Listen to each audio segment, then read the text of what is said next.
Hello everyone. Today we talk about how to fix the app of Face Yoga. We go to settings,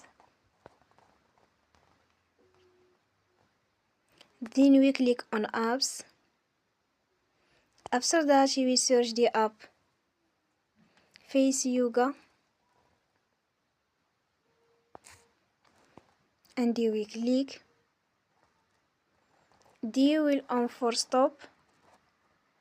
After that we go to storage. Then we click on clear cache.